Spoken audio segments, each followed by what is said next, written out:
종교개혁자 마틴 루터가 있습니다. 마틴 루터가 종교개혁을 단행하는 중에 여러 가지 현실적인 문제로 말미암아 참 힘들었다고 합니다. 사람 때문에, 관계 때문에, 여러 가지 지원 때문에. 그래서 그가 영적 또 심적 고통 가운데 있어서 너무 힘든 나머지 그가 식음을 전폐하고 침상에 누운 채로 절망과 낙담으로 며칠 날을 보낼 때가 있었다고 합니다. 그러한 때에 갑자기 그의 방문을 열고 그의 아내 되는 카타리나 여사가 장례식 복장을 입고 들어오더라는 것입니다. 그래서 마틴 루터가 놀라서 깜짝 놀라서 묻는 거예요. 아니, 누가 죽었어? 그때 이 카타리나 여사가 이렇게 얘기하는 것입니다. 예, 하나님이 돌아가셨습니다. 아니, 그게 무슨 말이요? 하나님이 돌아가시다니 무슨 말 하는 거예요? 그때 이 여인이 이렇게 얘기했죠. 당신이 그렇게 있는 걸 보면 하나님께서 돌아가시지 않았다면 그런 모습을 하고 있겠습니까? 당신의 모습을 보니 하나님께서 돌아가신 것이 틀림없잖아요. 이 말에 마틴 루터는 크게 깨달음을 얻었다는 것입니다. 비록 고통과 어려움과 현실적인 문제 가운데 있지만 그가 너무 고통과 문제만 바라보고 있었구나. 살아 역사하신 하나님을 바라보지 못하고 의지하지 못했구나 라는 깨달음 속에서 하나님을 의지하고 끝까지 그 어려운 종교개혁을 단행하고 완수할 수 있었다는 거예요. 사랑성도 여러분, 하나님은 살아계십니다. 믿으십니까? 더 나아가서 그 아들 예수 그리스도는 우리 죄를 위해 죽으시고 오늘 찬송했던 것처럼 성경대로 사흘 만에 부활하셨습니다. 여러분, 그 사실을 믿고 있나요? 그렇다면 이 하나님의 살아계심과 예수 그리스도의 부활을 믿는 그 성도들은 이 땅을 어떻게 살아가야 할까요? 제 말씀을 준비하면서 두 가지를 놓고 준비했습니다. 근데 아무리 봐도 두 가지를 다 전할 수 없을 것 같아요. 그래서 오늘은 한 가지만 전하겠습니다. 그 내년 부활절에 그 두 가지를 두 번째를 전해드리겠습니다. 오늘은 첫 번째로 성도들이 이 땅을 어떻게 살아야 할까? 첫 번째는 따라해 볼게요. 기쁨의 삶. 기뻐해야 한다는 것입니다. 예수님께서 십자가에 돌아가신 후에 사흘째가 되던 날에 그 새벽 미명에 막달라 마리아와 또 다른 마리아가 예수님의 무덤을 찾아갔습니다. 그 새벽에. 그런데 무덤은 비어있고 무덤 위에 놀랍게도 천사가 앉아 있는 거예요. 그 천사가 이렇게 얘기하는 것입니다. 마태복음 28장 5절부터 7절까지 제가 한번 읽어볼게요. 천사가 여자들에게 말하여 이르되 너희는 무서워하지 말라. 십자가에 못 박히신 예수를 너희가 찾는 줄을 내가 아노라. 그가 여기 계시지 않고 그가 말씀하시던 대로 살아나셨느니라. 와서 그가 누우신 곳을 보라. 또 빨리 가서 그의 제자들에게 이르되 그가 죽은 자 가운데서 살아나셨고 너희보다 먼저 갈릴리로 가시나니 거기서 너희가 배우리라 하라. 보라, 내가 너희에게 일렀느니라 하거늘. 이 빈무덤과 이 천사를 본 여인들이 어떤 감정을 느꼈다고 기록되어 있습니까? 뭐 하였다고요? 무서워했다고요. 두려워했다고요. 여기서 이 무서워하다는 말이 헬라어로 푸호베오란 말입니다. 이게 놀라다, 두려워하다인데 이게 문법이 수동태 디포넌트로 되어 있어요. 몇 번 강조한 그런 문법이지만 헬라어에서 수동태 디포넌트는 형태는, 외적인 형태는 수동이에요. 그러나 그 중심은, 그 의미는 그 뜻은 능동을 가지고 있습니다. 이게 어떤 의미냐면 지금 이 여인들은 보여지는 이 광경이 무서운 광경이었어요. 생각해 보세요, 여러분. 새벽에 공동 무덤으로 찾아간 게 무서울까요? 무섭지 않을까요? 굉장히 무섭습니다. 가보지 않은 분들 몰라요. 저는 가봤기 때문에 무서워요. 정말 무섭습니다. 그런데 무덤만 있는 것이 아니라 무덤이 또 어떻게 되어 있어요? 무덤이 열려 있는 거예요. 얼마나 무섭겠습니까? 거기서 끝납니까? 그 열려 있는 무덤 그 위에 천사가 턱하니 앉아 있는 거예요. 영적인 존재가 딱 앉아 있으니까 이 여인들이 얼마나 무서웠겠습니까? 그러니까 이 성경은 정확합니다. 이 보여지는 이 무서운 광경들이, 외적인 광경들이 너무나도 무섭더라는 것입니다. 그래서 외적인 이 무서움으로 인해서 그들이 영향을 받아 그들의 중심도, 그들의 마음도 능동적으로 무서움에 떨고 있는 모습을 오늘 성경이 우리 가운데 얘기해 주고 있더라는 거예요. 그러니까 여러분, 그녀들이 무서워했다라는 말은, 이 스동테 디포넌트라는 말은 그들이 보여지는 것도 무서웠지만 그 무서움으로 말미암아 그녀들이 바들바들 떨고 있음을 정확히 우리 가운데 표현하고 있다는 거예요. 제가 이 말씀을 읽다 보니까 예전 생각이 하나 나더라고요. 제가 군대에 있을 때 훈련을 나간 적이 있습니다. 혹한기 훈련을 나간 적이 있는데 진지를 구축하고 우리가 잠시 머무는 곳이 있었습니다. 그날 새벽에 제가 경비를 서러, 보초를 서러 나가게 되는데 나가면서 지나가게 되는 그 길이 그 마을의 공동묘지를 지나가야 됐어요. 새벽에 아무리 군인이지만, 아무리 총칼을 들고 있지만 새벽에 공동묘지를 지나가는 그 군인이 무서울까요? 무섭지 않을까요? 정말 무섭더라고요, 여러분. 근데 더 기가 막힌 일이 있었어요. 그 무덤가를 지나가는데 무덤 한 귀퉁이가 열려 있는 거예요. 어느 한 무덤이 파헤쳐져 있는 거예요. 같이 가던 그 옆에 있던 같이 경비서던 같이 동료가 서로 무서워 헉하고 서로 말도 못하고 정말 바들바들 떨면서 경계를 쓰는 자리에 가서 1시간 동안 아무 생각 없이 그냥 왜 무덤이 열려 있지? 왜 무덤이 파헤쳐져 있지? 그 상황 가운데서 너무 괴로워서 빨리 끝내고 돌아왔던 기억이 있습니다. 그리고 그 이유를 그 다음날 아침에 알았어요. 그 다음에 보니까 그 파헤쳐진 무덤은 그 다음날에 장례를 치르기 위해서 미리 파놓은 무덤이었다는 것입니다. 그걸 봤을 때 제가 얼마나 놀랐는지 아직도 그때의 생각이 생생합니다. 성경은 여기에서 이렇게 우리에게 정확하게 얘기해요. 그 무덤도 무서운데 열린 무덤을 본 그 여인들이 얼마나 무서웠어요. 저는 충분히 이해합니다. 그런데 거의 엎친 데 덮친 격으로 그 무덤 위에 누가 앉아 있는 거예요? 천사가 떡하니 앉아 있는 거죠. 얼마나 무서웠을까요? 엄청난 무서움이었을 것입니다. 그런데 8절에서 성경은 또다시 이 여인들의 감정에 대해서 기록하고 있는 거예요. 우리 8절 같이 한번 읽어보겠습니다. 시작. 그 여자들이 무서움과 큰 기쁨으로 빨리 무덤을 떠나 제자들에게 알리려고 다름질할세. 그 여인들이 어때였다고요? 두 가지 감정이 교차하고 있습니다. 어떤 감정이요? 무서움과 기쁨이 교차하고 있는 거예요. 이 감정을 이해하십니까? 무서운데 기쁘대요. 무서움과 기쁨이 동시에 일어나고 있는 이 감정이 이해가 되시나요? 그렇다면 여러분, 무서움은 무엇이고 기쁨은 무엇이란 말입니까? 무엇 때문에 무섭고 무엇 때문에 기쁠까요? 성경은 여기서 우리에게 한 가지 구별을 해놓고 있습니다. 이게 우리도 한글로 보면 보이지 않지만 원문에 보면 이게 자세히 표현되어져 있어요. 이 무서움이라는 것은 원문 가운데 성으로 남성형으로 기록되어 있어요. 그리고 기쁨, 그 다음 나오는 기쁨이라는 단어는 여성형으로 구별시켜 놓고 있습니다. 성을 다르게 표현하고 있어요. 그러니까 두려움과 기쁨은 근원이 다르다는 것입니다. 뭔가 성질이 다르다는 것입니다. 여러분, 이것을 통해서 우리가 알 수 있는 게 뭐냐면요, 이 여인들은 무서움의 근원이 어디에 있다는 것입니까? 좀 전에 설명했던 대로 무덤가였고 열린 무덤이었고 그 열린 무덤 위에 천사가 멈춰서 있는 그 모습을 통해서, 보여지는 그 모습을 통해서 그녀들은 두려움에 떨었다는 것입니다. 그러나 그것은 여러분 잠시 잠깐의 두려움이었다는 거예요. 잠시 잠깐의 두려움이었고 이 천사가 그 상황 가운데에서 여인들에게 던져주는 말이 있었어요. 그 말이 무엇입니까? 예수님께서 뭐 하셨다? 부활하셨다는 것입니다.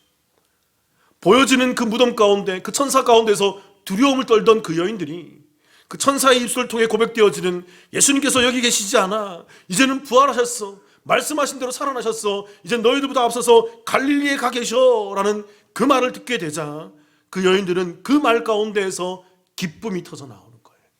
성경은 정확히 이것을 우리 가운데 구분해서 보여주고 있어요. 무서운데 기쁨을 동시에 경험하고 있다는 것입니다. 여러분, 정리를 해드리자면요, 예수님의 부활을 듣기 전에는 외부적인 그 두려움으로 인해 그녀들도 너무나 두려워서 중심도 흔들렸어요. 보여지는 것이, 내게 나타나고 있는 것이, 내가 누리고 있는 것이, 내가 겪고 있는 모든 현실들이 너무나도 두렵고 괴롭고 어렵고 슬프더라는 것입니다. 너무 괴로워서 내가 견딜 수 없어서 바들바들 떨고 있더라는 거예요. 그런데 예수님의 부활을 듣게 되고 예수님의 부활을 알게 되자 그 여인들은 그 두려움 가운데에서, 그 괴로움 가운데에서 중심으로부터 우러나오는 기쁨을 경험하게 되더라는 것입니다. 여러분, 이게 성도예요. 이게 그리스도인들의 감정이라고요. 그리고 여기에는 하나의 수식어가 더 붙어 있습니다. 말씀해 보면 이렇게 표현되어 있어요. 그 여인들이 무서움과 기쁨을 경험했는데 어떤 기쁨이라고요? 큰 기쁨이라고 표현되어 있습니다. 여기서 크다라는 말이 헬라어로 메가스란 말인데 이게 매우 많은 아주 큰이란 말이에요. 근데 이것도 수가 성이 여성용으로 기록되어 있어요. 제가 앞에 설명드렸잖아요. 무서움은 성이 뭐였다고요? 남성형. 기쁨은 성이 뭐였다고요? 여성형. 그럼 이 큰 메가스라는 말은 여성형으로 기록되어 있으면 그 무서움을 수식할까요? 기쁨을 수식할까요? 성을 맞춰보면 이 크다라는 말은 무서움을 수식하는 것이 아니라 같은 여성형으로 기록된 기쁨을 수식하는 단어라는 것이죠. 그래서 어떤 것을 알 수 있냐면 이 여인들은 눈에 보이는 현실은 무섭지만 그게 너무나도 큰 무서움이었지만 그러나 그 눈에 보이는 그 현실보다 뭐가 더 컸다? 기쁨이 훨씬 컸다라는 것입니다.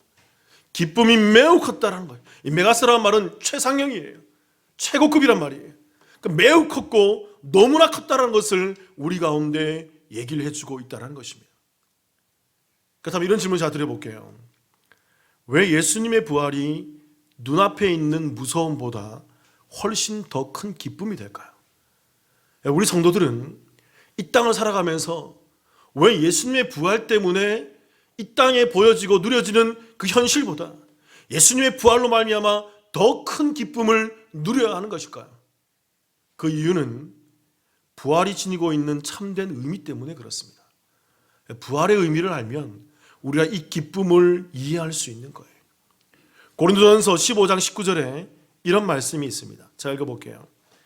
만일 그리스도 안에서 우리가 바라는 것이 다만 이 세상의 삶뿐이면 모든 사람 가운데 우리가 더욱 불쌍한 자이러라. 사도 바울이 얘기해요. 우리의 삶이 그냥 이 땅에서 살고 끝나는 인생이라 그러면, 이 땅에서 태어나고 죽는 것으로 끝나는 인생이라 그러면 이 땅에 살아가는 모든 사람들 중에 제일 불쌍한 사람이 누구라고요? 누구일까요? 바로 우리 성도라는 것입니다. 그리스도인이라는 것이죠. 왜요? 왜 그렇습니까? 그저 이 땅의 삶이 전부이기 때문에, 만약 이 땅에 태어나고 죽는 것이 전부이기 때문에 그것이 전부라 그런다면 이 땅에서 고난과 아픔과 고통과 괴로움 속에서 믿음으로 그것을 감당하고 있는 성도는 미련한 사람이라는 거죠. 이 땅에 태어나고 죽는 것이 전부이기 때문에 이 땅에서 용서하고 사랑하고 이웃을 위해서 헌신하는 그 성도들은 정말 바보 같은 성도라는 거죠. 그럴 필요가 없다는 것입니다. 왜 그렇게 용서하냐는 거죠. 인생이 끝인데 왜 참습니까? 여러분, 인생이 끝인데 왜 용서합니까? 인생이 끝인데 왜 사랑합니까? 인생이 끝인데 왜 감내하고 왜 견디며, 왜 인생이 끝인데 이 모든 가운데에서 우리가 이것을 견디며 진행하고 있단 말입니까? 그러지 않아도 된다는 거예요. 인생이 끝이기 때문에. 그래서 여러분, 이 땅이 끝인 사람들은 이 땅에서 더 많이 가지기 위해서 노력하면 되는 거예요. 더 많이 누리면 되는 거예요. 더 많이 채우고 내 것만 그리고 즐기면 되는 거죠. 이 한평생 마음껏 즐기고 가자. 한평생 한 번밖에 견디지 못하는 거니까 마음껏 누리고 가자. 마음껏 채우고 가자. 절대로 참고 견디고 사랑하고 용서하고 감내할 이유가 없는 것입니다. 나만 더 가지고 나만 더 누리고 살면 되는 거예요. 그게 믿지 않는 삶인 것입니다.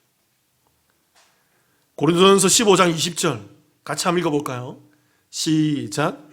그러나 이제 그리스도께서 죽은 자 가운데서 다시 살아나사 잠자는 자들의 첫 열매가 되셨도다. 사도 바울이 바로 이어서 얘기해요.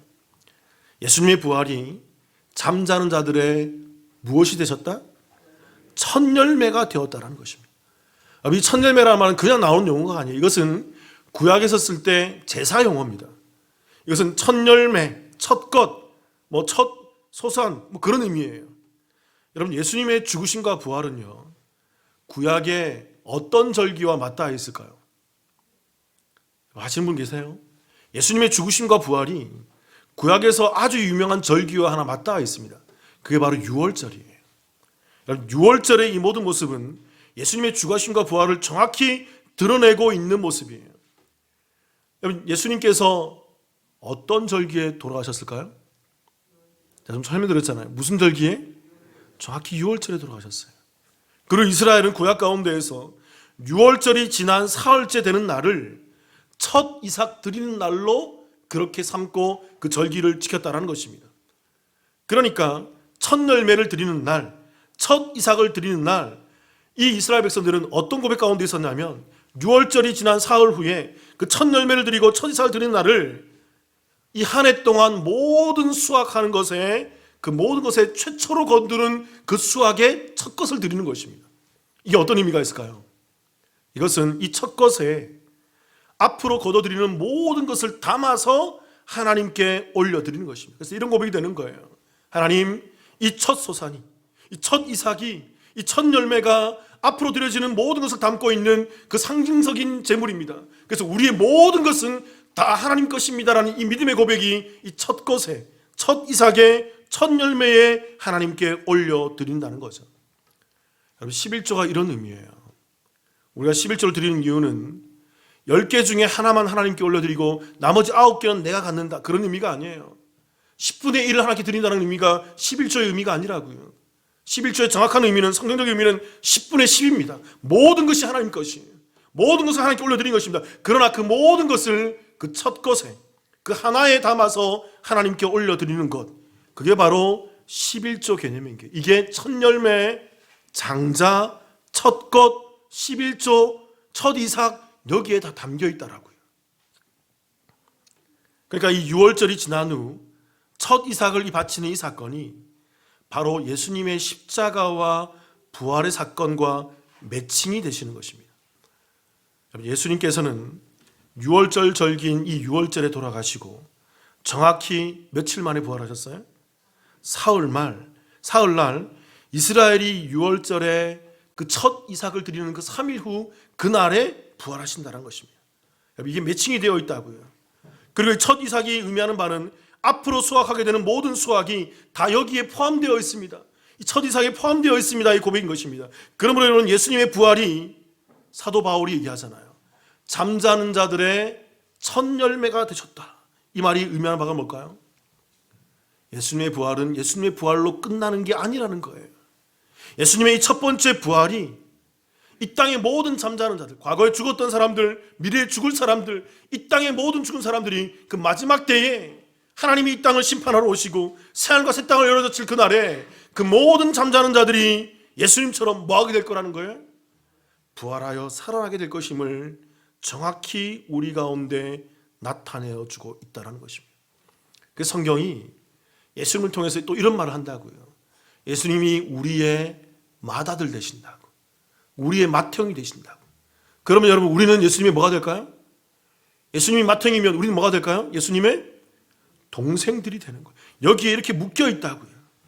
우리는 예수님과 함께 같이 부활할 사람들이기 때문에, 우리는 예수님과 함께 그날에 온전히 부활해서 다시 살아날 사람들이기 때문에 예수님의 그 부활이 우리 가운데는 의미가 있게 되는 것입니다. 예수님으로 끝나는 부활이 아니라 나도 부활하고 나도 함께 살아나서 주님의 그 부활하심에 동참할 것임을, 이 부활이 우리 가운데 드러내고 있다라는 거예요. 그렇게 예수님의 부활의 사건은요, 우리의 삶이 이 땅에서 끝나는 인생이 아님을 증명해 주는 것입니다. 우리의 생이 이 땅에서 끝이 아님을 예수님의 부활이 우리 가운데 증명해 주고 있다는 거죠. 앞으로 이 땅에서 주님과 같은 부활의 열매들이 나와 여러분들과 함께 그 주렁주렁 나타나서 하나님의 부활의 열매들로 이 땅을 채워갈 것이라는 것입니다. 그래서 성도들은 이 땅에서 살지만 죽음으로 끝나는 인생이 아니라 죽고 나서 예수님처럼 부활해서 그 영원한 땅에서, 새하늘과 새 땅에서 영원히 하나님과 함께 영생할 존재가 될 것임을 예수님의 부활이 담아내고 있다는 거예요. 그러므로 여러분, 이 여인들의 큰 기쁨은 단순히 예수님이 죽었다가 살아났어, 야 우리의 선생님이고 우리를 이해해주는 분이 죽었다가 살아났어, 너무 기쁘다, 그런 부활이 아니에요. 예수님의 부활은 그런 정도가 아니라고요. 이 여인들이 기뻐했던 이유는 예수님께서 살아생전 평소에 얘기했던 그 부활을 믿는 모든 자들에게 일어날 부활이기 때문에, 이 여인들이 그것을 보고 그 현실 가운데서, 그 두려운 현실 가운데서 참된 영적 부활을 보며 자신들의 부활을 바라보며 참된 영적 기쁨 가운데, 현실은 어렵지만, 현실은 두렵지만, 현실은 괴롭지만, 현실은 눈물 가운데 신음하며 아파하지만 그 가운데 샘솟는 중심으로부터 나오는 그 기쁨을 바랄 수 있다는 것입니다. 그래, 이 생이 끝이 아니구나. 그래, 이게 전부가 아니구나. 이게 영원하지 않구나. 그래, 예수님께서 반드시 부활하셨구나. 그래, 우리의 부활도 있는 거야. 나도 주님 속에서 저렇게 부활할 거야. 나는 영원히 주님과 함께 부활의 은혜를 누리게 될 거야. 고린도전서 15장 45절 같이 한번 읽어볼까요? 같이 읽어보겠습니다. 시작. 기록된 바 첫사람 아담은 생명이 되었다 함과 같이 마지막 아담은 살려주는 영이 되었나니. 우리가 자주 읽었던 말씀이지만 여러분, 이 말씀을 정확히 이해하세요. 이게 어떤 말일 것 같으세요? 첫사람 아담은 생명이 되었고 마지막 아담은 살려주는 영이라고 합니다. 이 표현이 뭘까요, 여러분?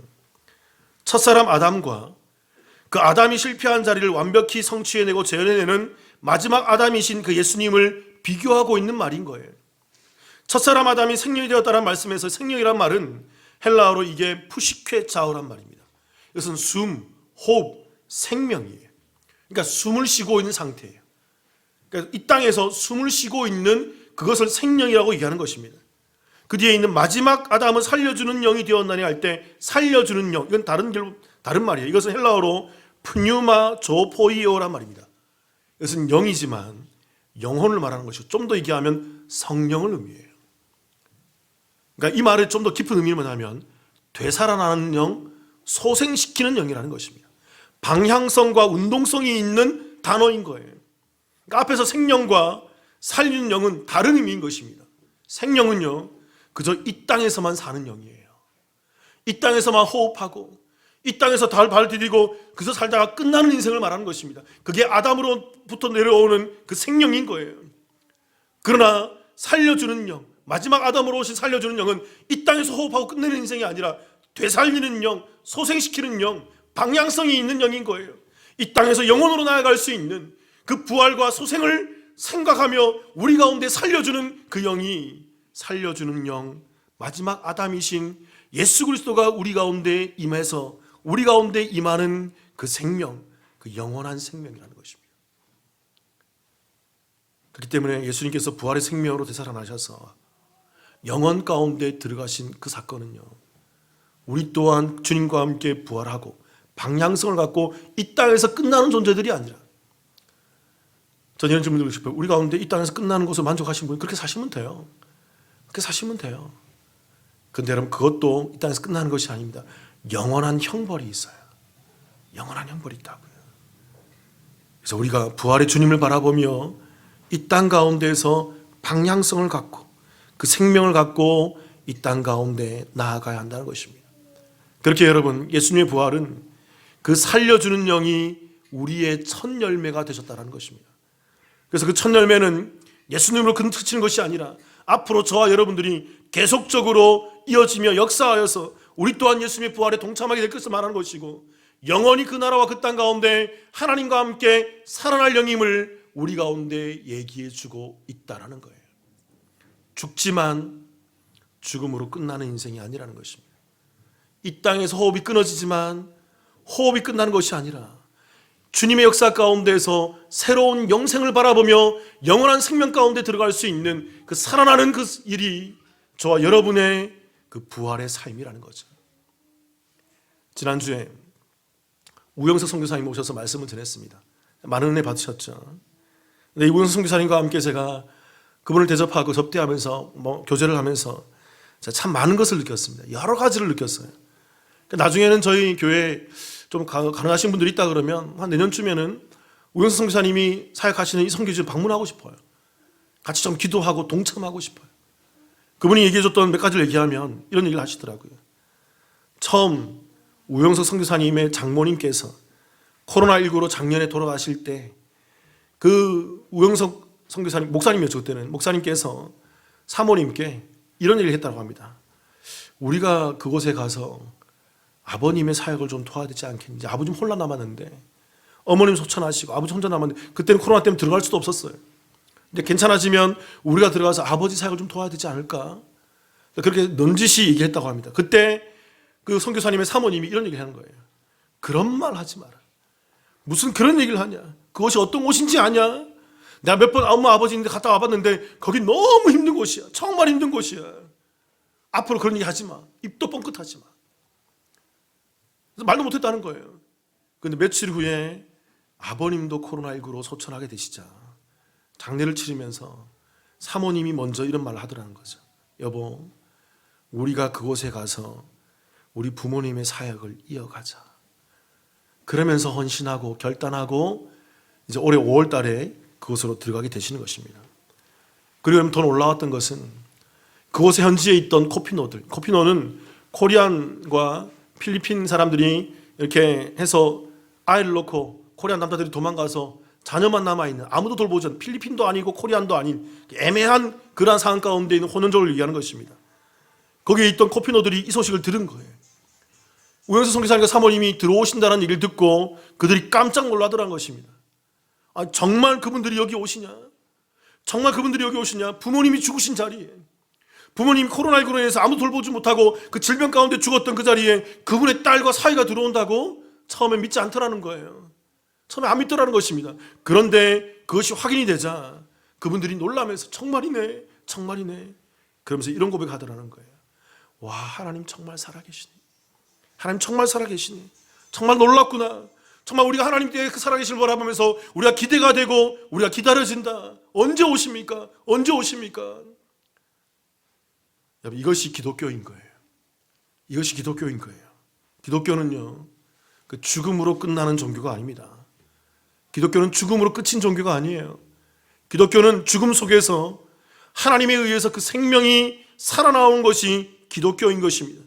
죽음 속에서 하나님의 말씀이 살아나는 것이고, 그 죽음 가운데서 생명이 살아나는 것이고, 죽음 가운데 하나님의 역사가 살아나는 것이고, 죽음이 끝이 아니라 죽음을 통해서 하나님의 성함을 바라보며 살아있는 자들이 역사하는 것이 바로 기독교의 참 모습이라는 거죠. 그러면 사랑하는 성도 여러분, 우리는 이 땅 가운데에서 기뻐해야 합니다. 어떤 어려움이 있으세요? 어떤 문제가 있으세요? 또는 문제가 없으세요? 그래도 기뻐하셔야 돼요. 우리의 생은 이 땅에서 끝나는 인생이 아니기 때문입니다. 우리의 생은 예수님처럼 부활할 것이기 때문에 그렇습니다. 우리는 예수님과 함께 하늘 아버지에 들어가고 그 영원한 곳에서 영원히 주님과 함께 그 영생을 누리게 될 것인 것입니다. 그래서 우리는 이 땅 가운데서 어떠한 고통과 슬픔과 죽음도 아픔이 있다 하더라도 그것에 굴하지 않고, 그것이 아프고 괴로워요, 여러분. 실제로 너무 아파요. 그러나 그 아픔 속에서 큰 기쁨을 누리는 저와 여러분의 삶이 되시기를 주님의 이름으로 축원합니다. 같이 한번 기도하시겠습니다.